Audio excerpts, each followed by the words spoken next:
Golf Central.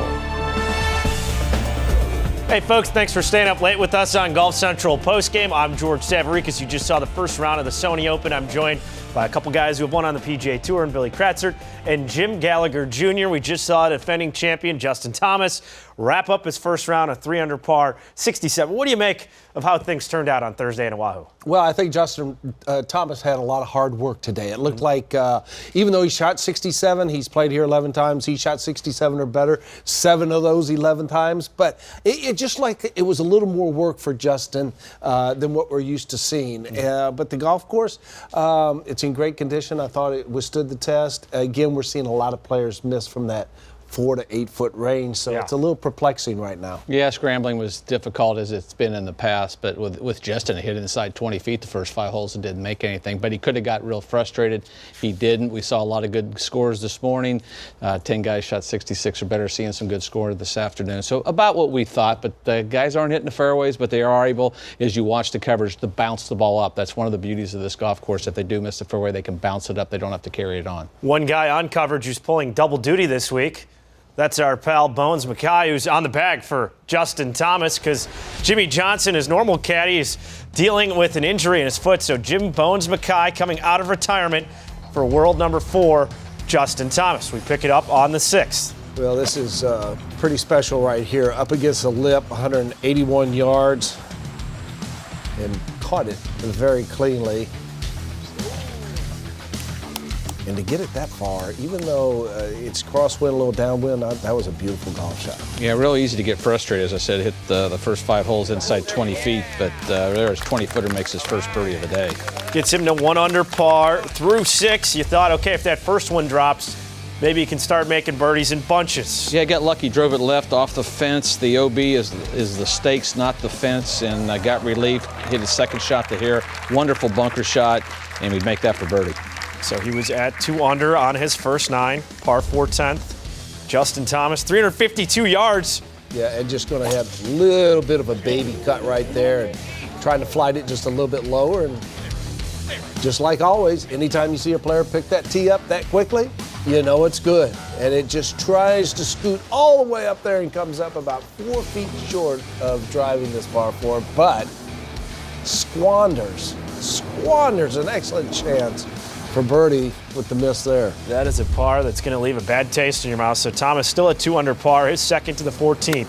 Yeah, incredible drive. Took it up over the trees, just 62 yards. Wedge shot comes out a little bit firm. Misses the green, actually. So now let's hear from Bones on the par 3 17th as the two going back and forth on club selection. Bones giving Justin Thomas his 2 cents. If we had the wind that we had back when we hit the second shot in 16, it would be absolutely perfect. I'm just concerned that you could hit this pretty darn well and it not would get it right in top. that false front. Yeah. Maybe just kind of like a 70 shot with this. That's exactly right. It's a 170 shot. You just got to pick your line, commit to your line. Okay. So Jim Bones not just going for a leisurely stroll, he's very invested in the club selection at 17. Absolutely. What they're trying to do is carry the false front. If you don't carry the false front, it's going to come back. And as he brings this in nice and high, went with a little extra club, barely carries the false front. This is a new green.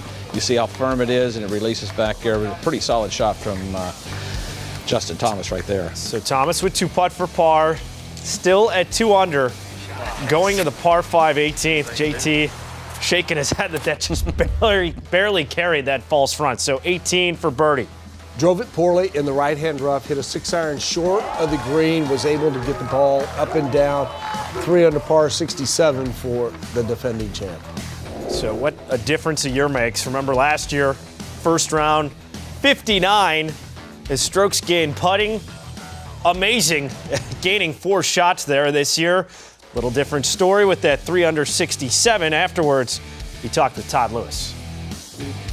Yeah, I mean, anytime you can go around the course bogey-free, yeah, it definitely says you have a lot of control over your game, or at least I know what's happening. You know, I was being smart. I wasn't making the dumb mistakes I did last week, and I love this golf course. It's so much fun to play because every hole, you take a hole like 16, for instance, that hit a good tee shot there. You have a wedge or 9-iron in, and if you don't, you're hitting that left rough. You're trying to make par. So it's just really fun to play. Now it's time for Do It Right, presented by Ally Bank.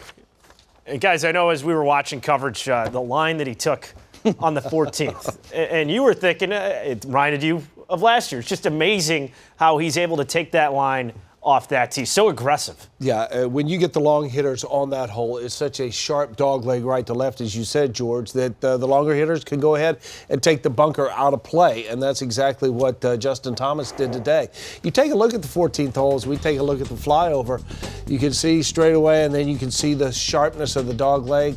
Today it played 440 yards, and right past this bunker, right when you start turning those palm trees right there, you know what the carry is? 325 to carry. Now, Justin Thomas.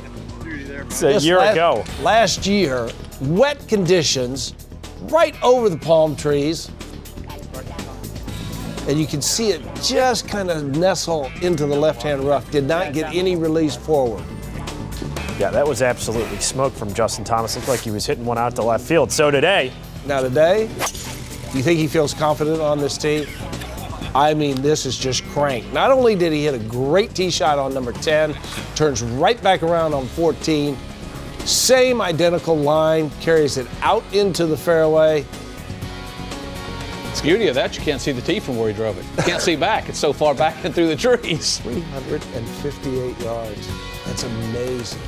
How big a weapon is that, Jim, to be able to take that type of line and be that weapon, comfortable? but he didn't take advantage of it. If you look there, he made 3 pars from those drives up there in the fairway where he did make birdies from the right trees, the left trees, and a little further back where he laid up. So it's golf. I mean, you know, that's what you have to do. You have to take advantage of it. Today's the shot probably called for more of a low little runner shot.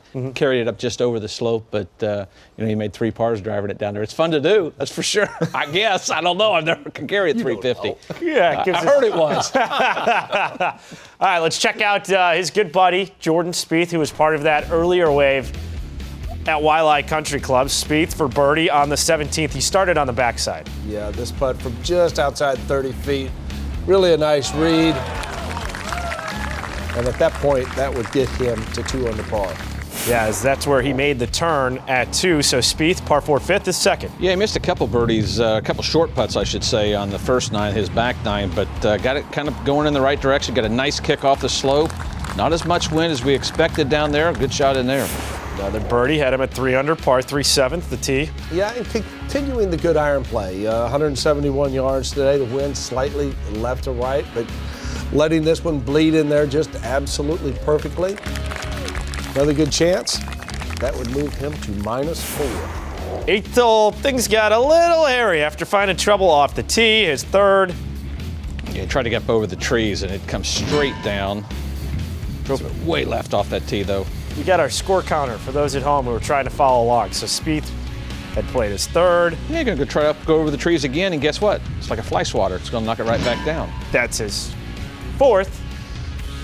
And it was just going from bad to worse. A lot of time to walk and relax with his thoughts up that left rough. Yeah, shuts the face down, Billy, and you got no chance from You there. were trying to inch it forward. You're just trying to get it into that bunker, and finally Took you 5 shots to do it. 5 shots to get there, and you can see by the backswing right there, that ball was up against that back lip. Really had no chance of getting the club up underneath that, and he had 40 feet for triple.